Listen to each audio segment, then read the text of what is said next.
and welcome to Startup Kitchen Talk, where we talk about startup apprentices becoming master chefs. In this show, we usually slow cook, we even flambe, but we try to never burn ideas. Not even today, when in the Czech Republic we celebrate this day by burning witch. But maybe today, instead of the witch, we can maybe burn some pitch. For example, with the one with a messed up cap table and the one where there are 4 co-founders who haven't signed a single thing. So now please welcome Stefan Surina, the CEO and founder of the law and tech firm Eldison. Hi, Kate. Thank you for having me. You studied both mathematics and law. Yeah, that's correct. Were you always this ambitious, or did you just hate going outside? I have been always a bit ambitious. That's true. And did you also hate going outside? No, I actually liked it. But to be honest, I didn't have a lot of time with studying 2 universities. So yeah, but I was, I always liked mathematics and computers and computer science, which I studied actually. And I was always curious. So I wanted to know how the system works. So, I went to study law. So in addition to mathematics or computer science, which I started a year earlier than law. So you said you were nerdy, and back then when you were growing up, probably it wasn't, as cool as it now to be nerdy, mathematics, technology, etc. Did you have a hard time growing up? Yeah, a bit sometimes, but actually at the university it was in the that's later on though. In the surroundings, and with the people that were around me, it was kind of attractive or interesting, at least, to study this kind of combination. It was unusual, so a lot of people liked it actually. That you are different and you are you are more ambitious than an average student there. And do they have something in common, mathematics and law? Yeah, they actually have. Both systems are in a sense logical in a different way, but they share the logic. So yeah, but in many instances they're different. Mathematics, it's exact. And law. 2 plus 2 is 4. Yeah, exactly. And in law, 2 plus 2 in law is what? It can be 4.5 if you need to. Well, thank you for your honesty. So you were a lawyer, then you weren't a lawyer, and then you were a lawyer again. Why the gap? What did you do? Yeah, actually, I started my career as a lawyer. It was a coincidence, I started in Big Four company, when I was looking for a summer job. So I was like, oh, that's nice, let's start, in the field that I actually study. And I continued there, and always I thought to myself that it's better maybe to be a tech savvy lawyer than to be a programmer with some legal knowledge. And then after I wanted to go more into business. So and I had my classmate from the university, he contacted me, and my friend actually, that he's starting a venture fund, whether I want to join him. And did you have any venture fund experience at that point? No, I was I was always in within technology sector, so I was close to it. We in my previous job we started some initiatives for startups with my friends, in Big Four companies, which are now. So you had some, but you never worked in investment company before. Yeah, but you didn't have so many opportunities back then, And it's lovely. You have to jump over all the venture partner and associates chronologically the other way. Never mind, and you just become the GP. Yeah, it was very nice. Yeah, it was very nice. It was very nice and very, we've learned a lot, on the journey. So. And were you a good investor? What do you think? I don't know. I hope so. What was the return on investment? I don't, I don't know like whether I can share, like the exact Okay. figures, but it was nice. It was nice. Yeah. So you were saying you were so and good. In one past interview you gave me, I asked you a very economic decision. Do you remember? It was, what is more important economical decision? How do you invest or who do you marry? At the first you have a shock in your face. I remember that. And later you say, who do you marry? Which is more important for you. Was that a lawyer's answer, investor's answer, or a good husband answer? I think it was definitely a good husband answer. Also, I think it was a good investor answer as well at the end of the day. But like you need to think about that a bit more. Like just to think of the outcomes. Now, like to make it clear, you need to think about a bit more about who do you marry. Yeah. I would suggest that it's not buying Bitcoin, right? Yeah. All right, that is advice for you. You brought together tech and law in your when you founded Eldison. Well, how does that actually work? What does the tech bring to the lawyer's table?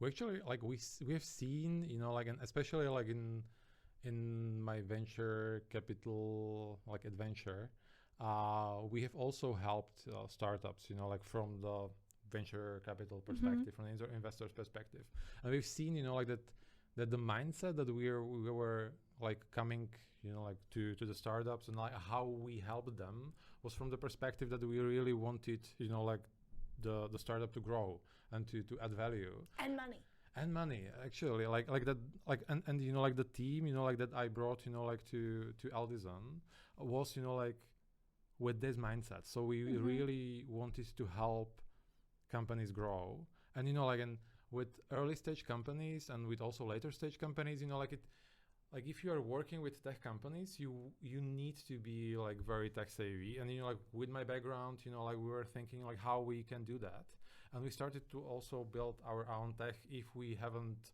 found on the market something that was really like convenient for the cases. For instance, so that's why we started, like our own ESOP management platform, because like for our cases that we have been working on, like there was nothing, like on the market back then, and especially like that was flexible enough, like to work with like different kind of like legislations and legal systems. Was all the tools that were on the market were, like US based, or like has been able to work with UK stock or share options in the UK. So like then we thought, like this is a good start, and we'll, like we'll also build our own tech, like on top of that, like to be able to help, like the early stage companies, like via tech only, because like they couldn't afford, like to be, like supported by people, because it would be, like too expensive for them. So we wanted. So to they're help supported them. by technology instead of an in-house person at that point, or how does that look in practice? Yeah. When you say you are a techie lawyers, what does it mean? Does it mean less paperwork? Does it mean super techie cap table, not using Dropbox or a Google Drive? What does it? How does it look in practice? Yeah. It's, like it's, I think, all together, because like we were working from the very beginning. We were working like as a tech company from the inside, like we have been not working as a law firm. Like if you came, like to our offices, like in our, like, or anytime, like we are, like very similar to a tech firm. So our tech stack is very similar to a tech firm. So that's why we are cooperating also with our clients, like in a way that is very convenient to them. Like we are, for instance, like we are not communicating that much via emails, where we're communicating rather via Slacks, because like we are using Slacks as well. Like whenever we had in the past a problem, like how to allocate tasks, like we have, like set up, like ticketing system that you know like that was transparent to the clients. They have seen like what like what tasks who from the team like in was an IT working on. department. Exactly. So we have been working always differently from the tech perspective, and also like we have started to build like our own products that have been aiding like clients like to be able to manage some of their affairs that we have been advising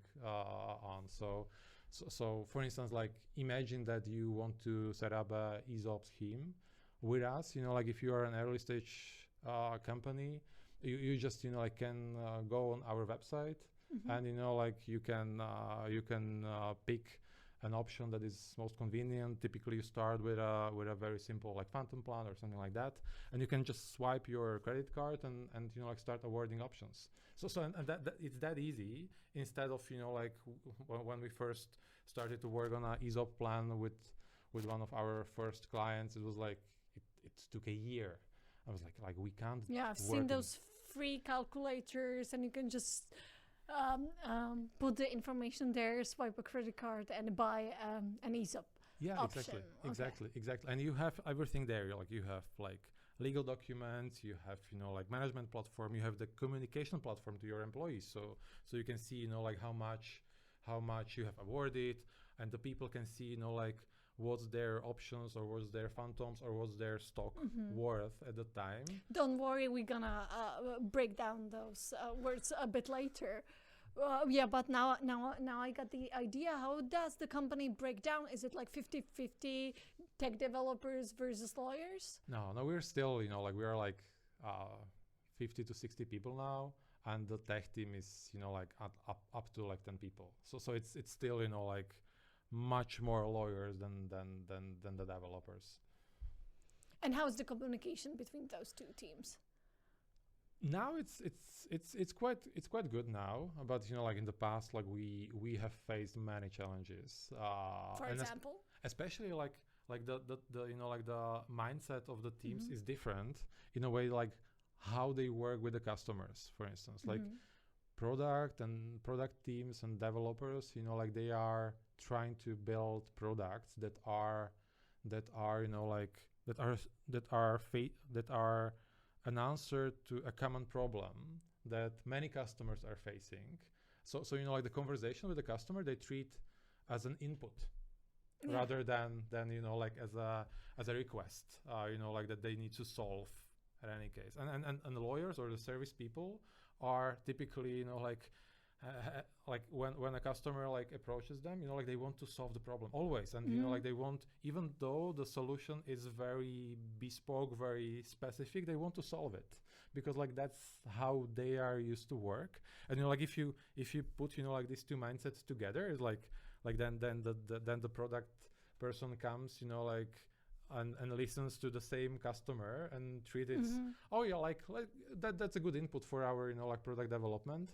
And like then you have a lawyer and says, like let's do it like this and this, but like and tell the product guy, we need to do that, and the product, no, we won't. We need to have like at least 10 or 20 of those customers like this to be able to develop a feature for that. So some custom solution. So we don't want to build solution for one customer only. We want to build solution for many customers, and that's the different mindset. And like sometimes the people don't understand each other, like that's like different mindset, how we build products and how we provide services. But I think over the time, like we have managed like to set the same goal. Set the same goal and learn like the different mindset of the two like groups of people in the company, that they actually work differently and they need to work differently, but the goal is the same. Like whenever like we can still build solutions for the common problems, but at the same time we can advise like as a services on the specifics, but it will never be, or it will never be in product if it's only one customer problem. And some conflicts might be enriching. Do you think that this like techie approach might someday become default, or that the lawyering industry will stay the same? I think it will be evolving. Like I think every industry like needs to evolve. so like the legal Some industry. slower than others. Yeah, exactly.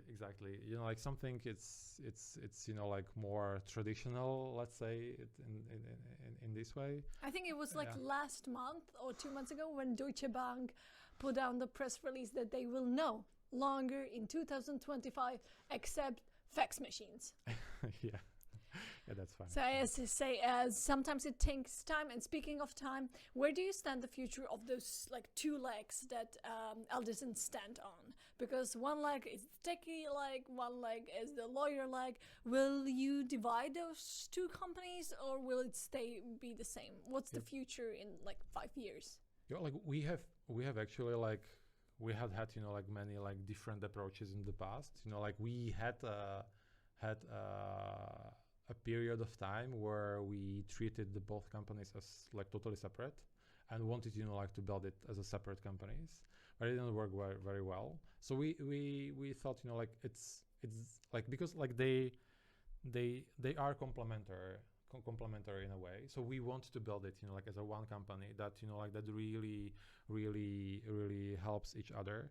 We want to build a platform that is actually like aiding the services that we are providing. So you know like we have three main use cases you know like with talent management, ESOP management. We have investment management, you know like how you know like to model you know like the investment rounds and cap tables and everything, and the contracting, like how we contract with the customers and how our customers contract with the high profile customers.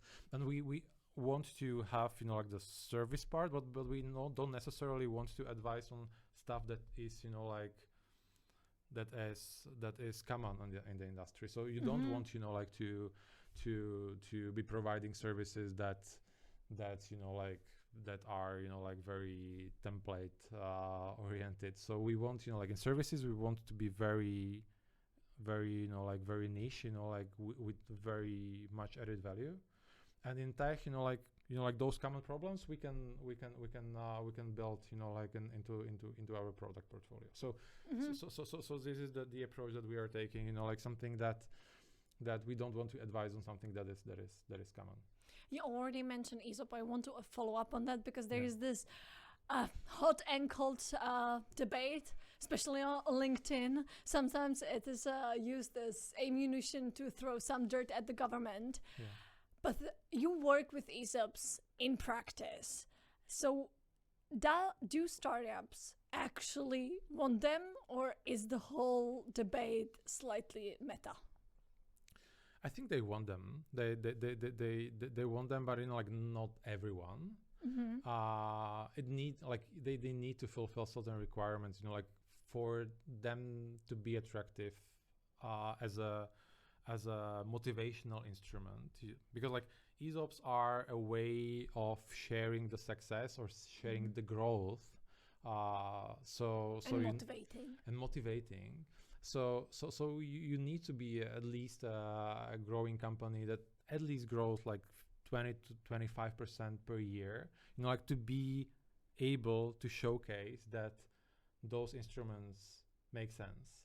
And you need to be able to communicate to those people like that it actually makes sense, because like what we've learned that why the employees weren't excited about ESOPs was they didn't understand that. So we really tried, you know like to put together a lot of like educational stuff and you know like and help also startups and founders, you know like to explain what actually ESOP means for their employees, like how to work with the motivation. So because like, it was very important, you know like to help also with this aspect. And if we simplified it, if we want to say to whom it is fitting and to whom it's not a good idea, we can say it is the growth.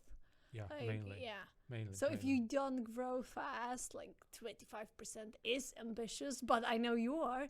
But like say, if you are not a growing company, if you are not a startup, then it's not for you. Yeah, but you know, like you can then, you know, like you then if you are not growing that fast, then you need to be profitable. If you are not profitable, then you are not a healthy company. So you need to do something about that. So then you have cash.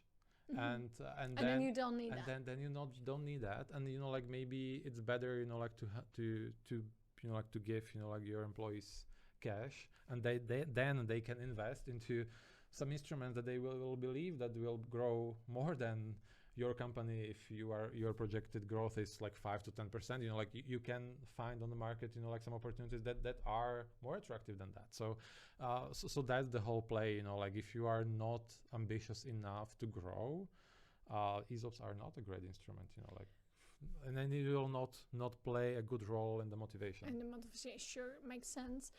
ESOP are now officially in the Czech Republic, come to our law books. Some people are celebrating that, and some people are saying that local ESOPs are just a mess. Where do you stand on that debate? Is it mess? Is it great? Do we celebrate? No, like definitely do we throw dirt? No, we don't. Like definitely we don't celebrate, and we don't put the dirt. Like I'm somewhere like in the middle of that debate, because like I appreciate that there is a discussion, that there is some movement in the right direction. It's not ideal, and like many surrounding countries are moving much faster, so that's something that is worth mentioning. But and like they can then attract like talent like to those countries, but that's like the only play that we are slower than like than countries around us. So that's the main thing, like mainly on the taxation perspective, but like from and they build highways faster. Of course.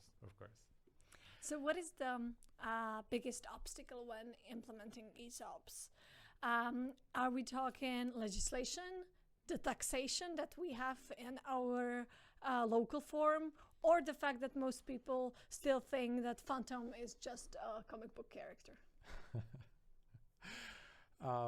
Maybe the third one, but in a different way, like because I guess as we discussed previously, like people don't understand that still. And if you don't understand something, and like you have to differentiate whether you get like some specific figure on your account each month at a specified date, like it's easier to understand than if you have like some instrument that will promise you like some cash payout after a long period of time based on like 12 conditions. So it's like it's yeah, you it's lost me there. I was like I was just imagining it. It's like no. Yeah, it's difficult to understand. So that's one, like why it's not used that much as it could be. Because it's very complex. Yeah, it's very complex. And the second one is like when founders like they realize, oh, we want to have ESOP, or like the investors tell them, oh, you should have an ESOP, and put it into the investment agreement that, oh, you need to allocate like 10% ESOP, so they need to do something about that. And then like they got stuck on like they don't know like how much they should award like to different people. And we have seen those problems coming again and again and again. So that's why we come up come up with an idea that, oh, we could like create some form of calculator. Then we can like founders can play with it. That we will help them out like with the thinking around that, because like without that they would never be able to start like the journey with ESOPs whatsoever. So allocations was also the second thing. And so what percentage would you say when implementing ESOPs, when working with startups, what percent of that is explanation, education of your work? I mean, it's huge. It's huge. I mean, like we thought like that. Like as I told you, that we have a technology that enables you, like to start with ESOP, like by swiping your credit card and just start awarding. But in reality, like just a handful of startups have done so in the past, because like they always, like stop and say, oh, it's such a huge decision for me. I need to understand it. And we spent, like few calls explaining how it works, what are the outcomes. And when they are when they are, when they understand it, they're happy to do it. But the education part is huge. It's usually like 2 to 3 calls, with just explaining how it works in different scenarios. And even though you provide the materials, it's still you need to go through it. Maybe you should shoot some video tutorial explaining it. We've started to do that. Oh, as well. okay. Yeah. Well, still my idea. You describe Eldison as external in-house counsel. How is that not an oxymoron? Like external in-house counsel. External in-house counsel. Yeah, we call it also a fractional counsel as well. So it's maybe more accurate. That's less paradoxical, yes, but still. Yeah, but like imagine that you started, to build your company, and you have some legal needs, and you don't want to pay an internal lawyer, but you want to have someone to help you out with legal matters as if they were internal. So and our team has done it, like many times. And if you can have just partially the capacity of a person from the team that has done it 10, 20, 30, 100 times, and can resolve the things that are common in the industry very fast, and based on your business needs, that's always better, because you will pay just a fraction of what you would pay to an internal, to have an in-house lawyer. Internal lawyer. Yeah, those lawyers are expensive. You mentioned already some few mistakes that startup founders or startupists or investors can do at the beginning of a startup's life cycle. What are some of the strangest things, the bizarrenesses that you've seen?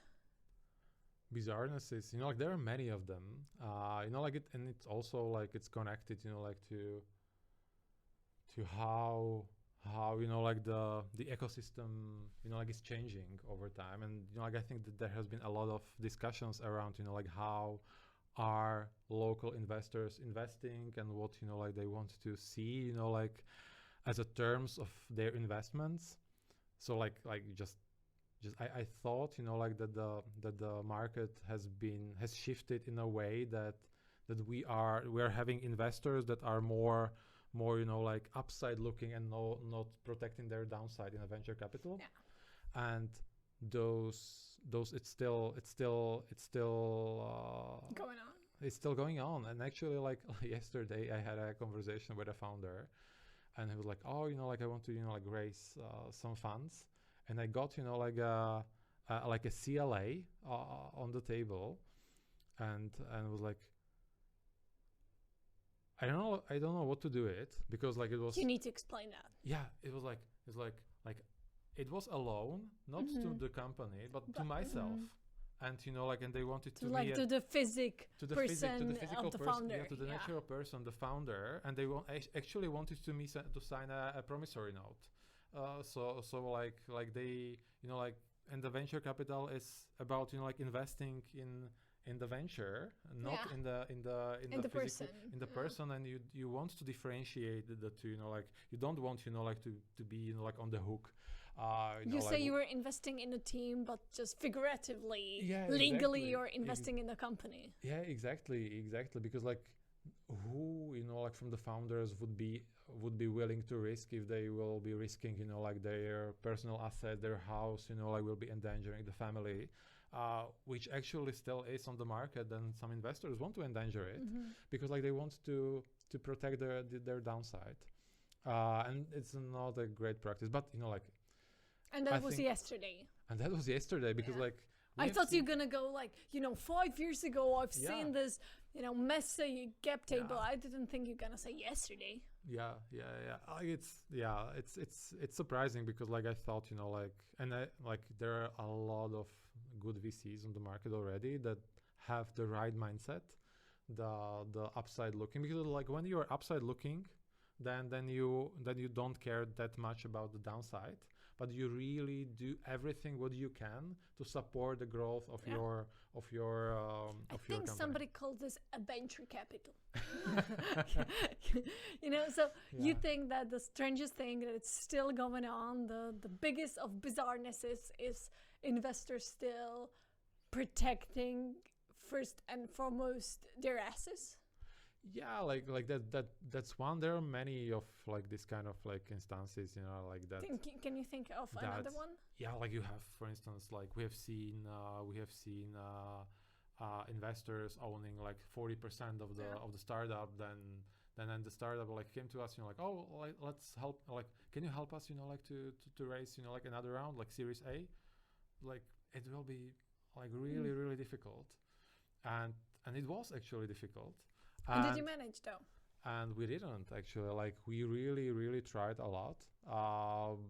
And like eventually the founders then thought it would be better to exit. They actually sold the company. And the investors didn't want to like how to devalue themselves, liquidate themselves. Yeah, I think like they were happy like with the return. So it was. So like we're keeping 40%. Yeah, and the return was good. So everyone, like investors were happy. Like founders didn't want to fight. And like they were like, oh, like it's still better than like just to fight like another like years or so. So yeah, like it like after all like it was that there has been some resolution, but it could be much better. Yeah. Is there a lesson learned from this? Like, don't take such investor who doesn't want to invest in the company. Or don't take investor who asks for 40%. What is the lessons learned here? Well, like definitely. Like you want to keep your cap table healthy to be able to like to raise another rounds in the future. So that's for sure. But sometimes like just I must say like sometimes it's very difficult because like sometimes you don't have other option. Maybe you are in a phase where like you need really money, and you are in a situation where you either like to put the company like into liquidation or bankruptcy, or like take like some money which are under those terms. So like it's I appreciate it's a difficult decision for this kind of founders. But like if you want to build a really successful global company, like this is not a good way anyway. Like maybe to like to close the project and start another one. Okay. If you want to to build really a huge company. You said what techie things Eldison does. You offer free calculators for ESOPs. You run on a subscription model for early stage companies, and you offer fixed fee startup packages. Yeah. Why do you do this like new and for lawyers quite unusual business model instead of the usually hourly fee one?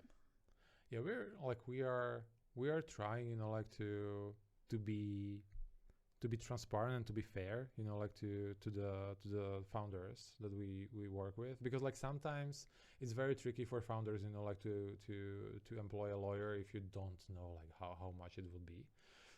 So like we wanted like to solve this problem in a way that we know like why certain like how much time and effort like some stuff will cost, and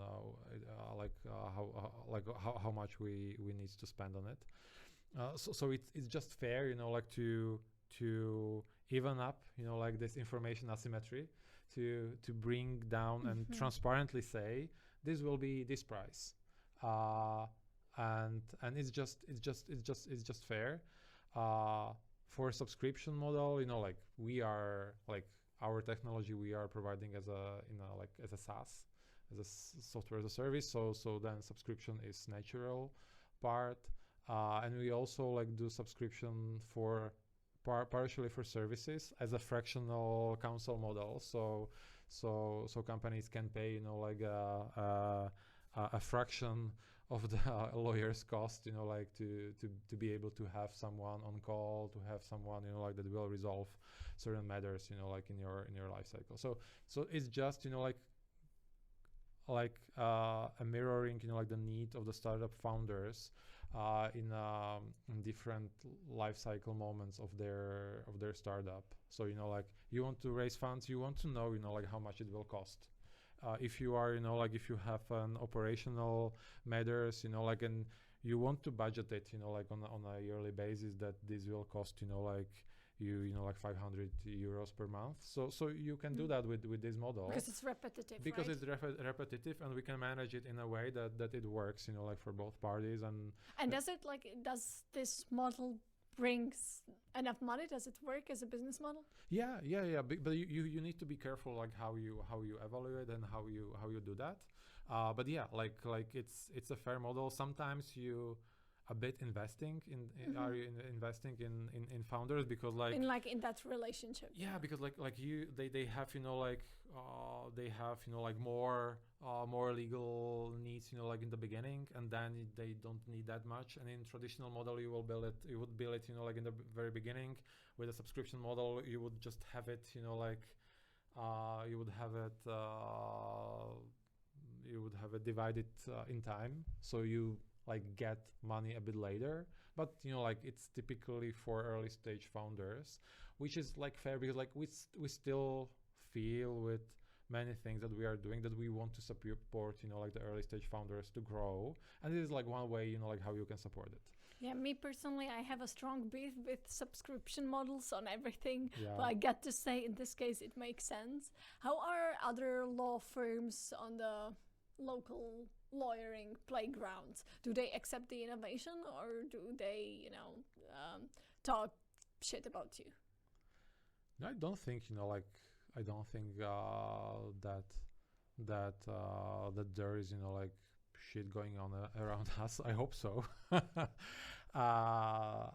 Yeah, I think because you're doing something differently. You are offering different payment system. You're doing something. You are producing information and content that now the founders can get for free, and before that they could have charged for it. So isn't that creating some beef on the lawyer playground?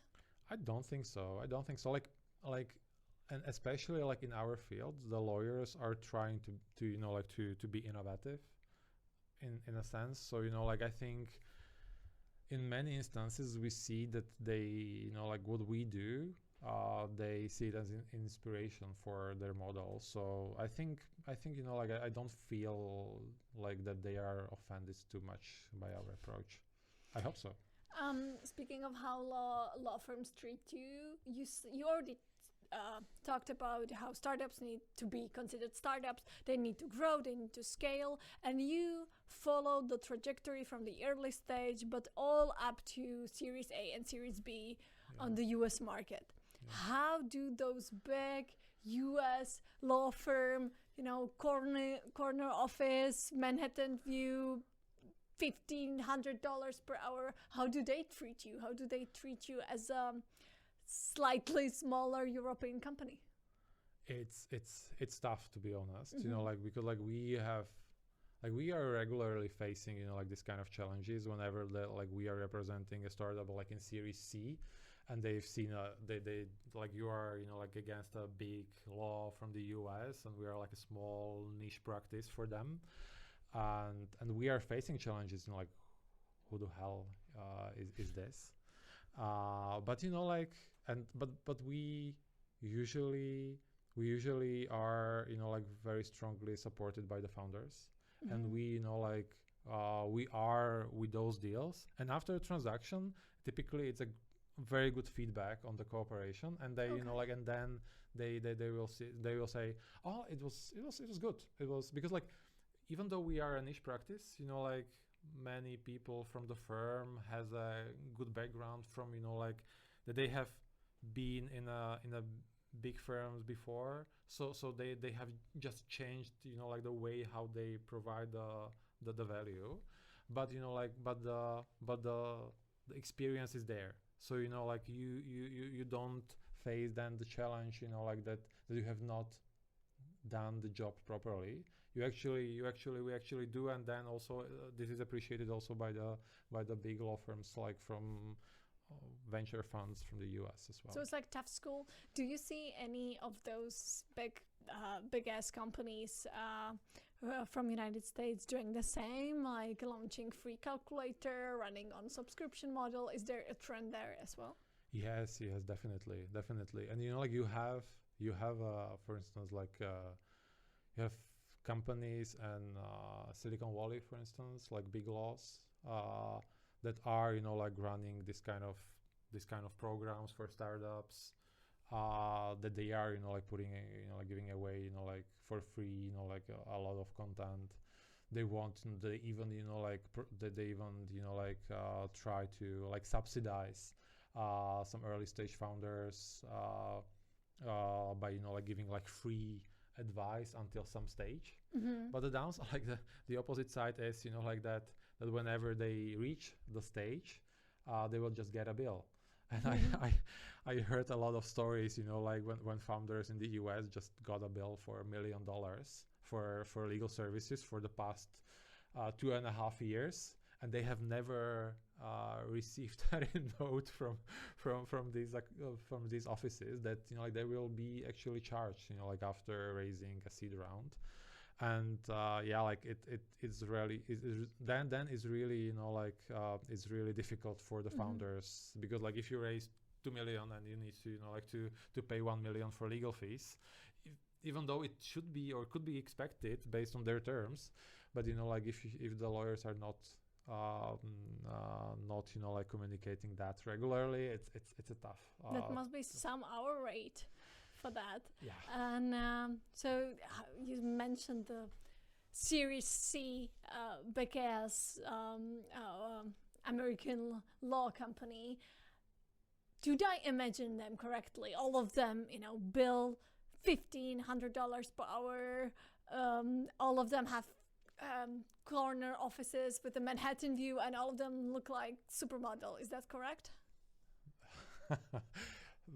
Partially yes. Partially yes. Okay, well, the beautiful US lawyers in that. The US market is slightly nervous these days. You see, the stalling of IPOs, late stage funding is drying up. Do you still think that USA is the dream market for CEE startups? Is that still the goal, to go to US? I think the US, it's still, even though like that there are some changes happening there. US is still a huge market. It's a huge market opportunity. Like culturally, it's very similar to us. Like you speak English there. Like it's culturally similar. Like comparing to China or India or like these kind of markets. And like it's very consumer oriented. So and also like there is a huge amount of capital out there. So from all of those aspects, it's still, I think, worth trying, like to go to the US market because of the economy and of the consumption that is there. And yeah, like I still feel, like that it's worth going there, even though, like fundings in the later stages will be tougher. But if you are a great company, and you still will be able to raise. Or maybe you can, stall and try another year. Yeah, of course. You already, when we talked about ESOPs, you mentioned the term phantom. What should we understand the term phantom as, other than the French movie Phantom S? Phantom S. Phantom S. No, Phantom S. It's Phantom S. Phantom S. Yeah. Phantom SS in the worst case scenario.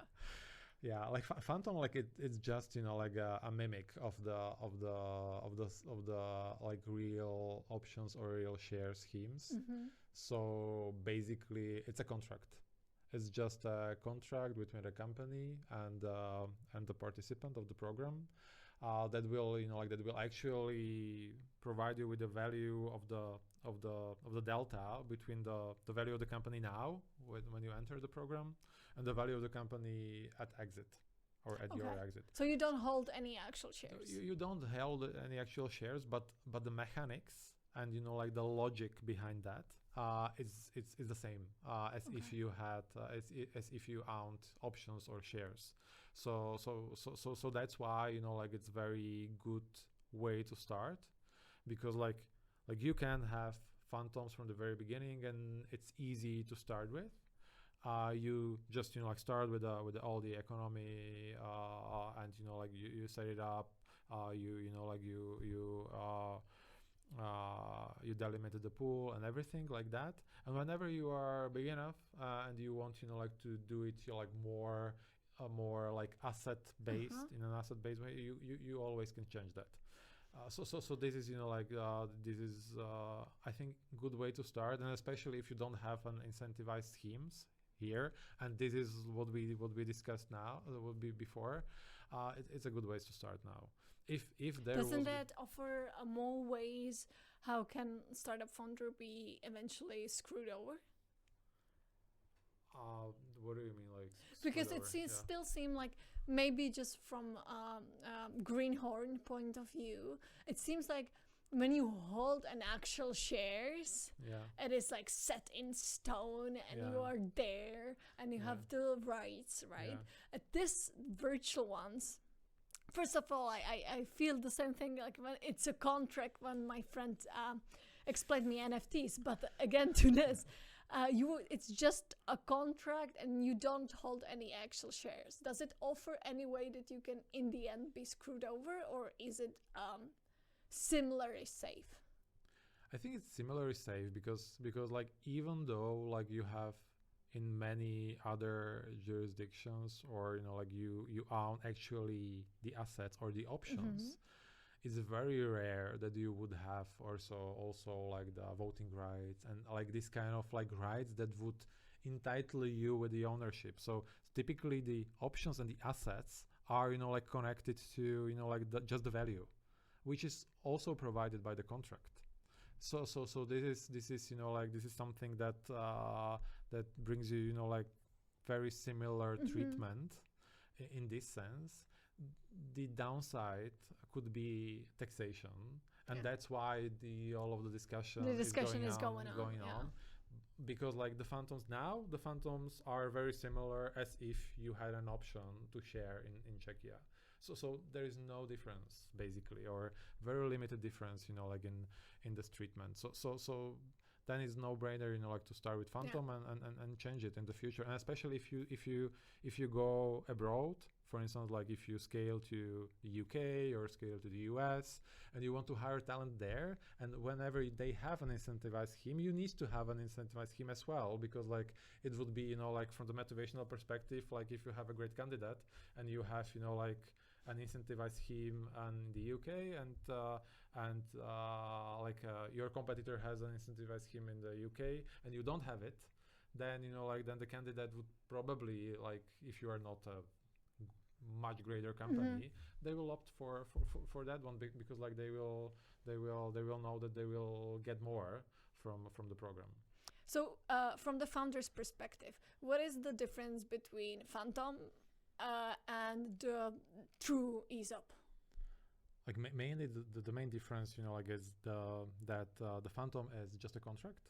So just one piece of paper. Just one piece of paper, and like the true ESOP can be like you need to adjust the corporate structure. So there's a lot of steps you need to take. So it's much easier, like to adopt a phantom than a true ESOP nowadays. And are there some common mistakes that people do with ESOPs that you see? Like the main that comes to my mind is that we regularly see that the phantoms are, like that there is not a contract between the company and the participants, but the contract between the founder or founders with the participants, which is doable, like which is doable when the startup is small. But imagine that you have like when you have 10 plus participants and the founder, like has obligations towards each one of them. So so this is like that we see regularly, and sometimes we need to rework like this kind of concepts and fix that. Yeah. It seems that you, even though the phantoms are not 100% ideal, that you like them. Yeah. Speaking of the things that you like, what is your favorite food?